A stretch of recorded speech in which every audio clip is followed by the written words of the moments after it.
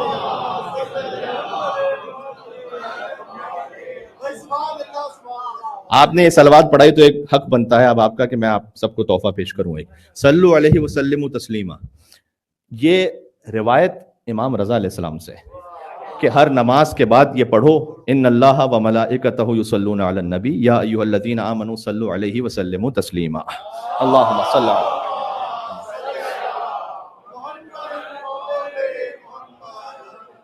کام تو یہ ایران اور عراق میں ہوتا ہے اور ہمارے ہاں بھی الحمدللہ یہ اہتمام ہے کہ ہر نماز کے بعد ہم فوراً ہی اس آیت درود کو پڑھتے ہیں۔ شاید معلوم نہ ہو مومنین کو کہ یہ حکم کس امام کا ہے، یہ حکم امام رضا علیہ السلام ہے۔ پھر امام نے فرمایا کہ اس آیت کو پڑھو، اس کے بعد درود بھیجو، جس حاجت کی نیت سے اس آیت کو پڑھ کے درود بھیجو گے اللہ اس حاجت کو پورا فرما دے گا۔ کیا کہنے، سبحان اللہ۔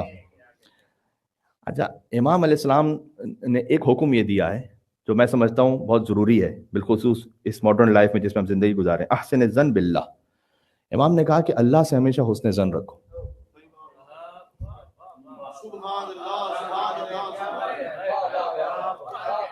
میں تھوڑا سا روکا اس لیے ہوں کہ آپ تک یہ جملہ اچھی طرح سے نفوذ کر جائے آپ کی روح میں۔ امام فرما رہے ہیں اللہ سے حسن ظن رکھو۔ حسن ظن دو جگہ بہتر ہے، ایک جگہ سوء ظن بہتر ہے۔ ارے مولانا ہم نے تو کبھی سنا ہی نہیں کہ سوء ظن بھی رکھنا چاہیے۔ جی، دو جگہ حسن ظن بہتر ہے، ایک جگہ سوء ظن بہتر ہے۔ حسن ظن کہاں بہتر ہے؟ میں بچوں کے لیے کہہ دوں تاکہ بچے سمجھ جائیں اور ساتھ میں ریلیٹ رہیں۔ حسن ظن یعنی اچھا خیال رکھنا، سوء ظن یعنی برا خیال رکھنا۔ برا خیال رکھنا بھی کبھی بہتر ہے، وہ کب بھی عرض کرتا ہوں۔ حسن ظن دو جگہ بہتر ہے، اللہ کے لیے، دوسروں مومنین کے لیے۔ حسن ظن رکھنا بہتر ہے۔ سوء ظن ایک جگہ بہتر ہے، اپنے نفس کے لیے۔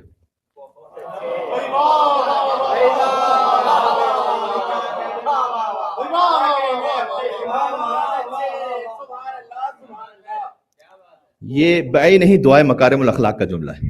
اب ایک علی کے کلام کو دوسرے علی سے جوڑیے تو 8ویں علی کا کلام چوتھے علی سے ملے گا، چوتھے علی کا کلام پہلے علی سے ملے گا۔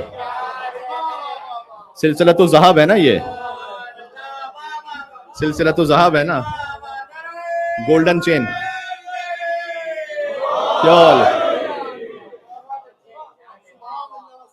مکارم الاخلاق میں امام علیہ السلام فرماتے ہیں کہ پروردگار تو درود نازل فرما محمد اور آل محمد علیہ السلام پر، اور میرے درجے کو بڑھا دے لوگوں کی نگاہوں میں، مگر ساتھ ہی جتنا تو نے اس درجے کو بڑھایا ہے اتنا ہی میرے نفس میں اس درجے کو میری نگاہ میں گرا دے۔ عجب دعا امام کی۔ اسی سے متصل آگے مثلہ کا لفظ ہے، فرمایا کہ اور پروردگار تو میری عزتوں میں اضافہ فرما لوگوں کی نگاہوں میں، اور ساتھ میں جتنا تو نے عزتوں کو میری بڑھایا ہے میرے نفس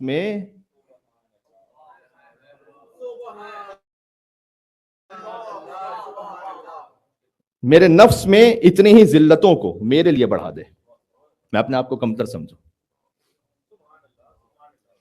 بڑا انسان وہ ہے اللہ جسے عزت عطا کرے اور وہ اپنے نفس میں اپنے آپ کو کمتر سمجھے، یہ ہے بڑا انسان۔ دعائے مکارم الاخلاق کا جملہ ہے یہ، ذہن میں رکھیے گا آپ۔ یہ کیا کہنے،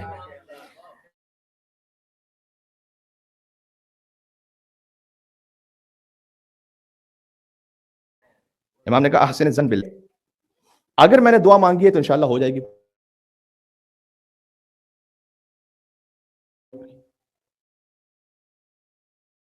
رزق بڑھ جائے گا انشاءاللہ، انشاءاللہ صحت ہو جائے گی، اللہ سبحانہ وتعالیٰ نے کوئی بہتری رکھی ہوگی، یہ حسن ظن ہے۔ فَإِنَّ مَنْ حَسُنَ ظَنُّهُ بِاللَّهِ كَانَ عِندَهُ عِندَ ظَنِّهِ۔ امام نے فرمایا کہ جو حسن ظن رکھتا ہے اللہ سے، اللہ اس کے ساتھ وہی کرتا ہے جیسے اس نے حسن ظن رکھا ہوتا ہے۔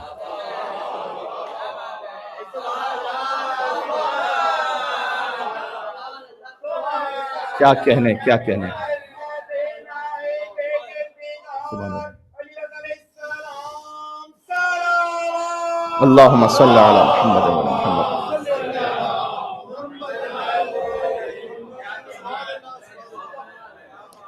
آپ جتنا اللہ کے ساتھ اچھا خیال رکھیں گے اللہ اسی خیال کے مطابق آپ سے سلوک کرے گا۔ سوچیں گے نہیں یہ تو ہو ہی نہیں سکتا، اللہ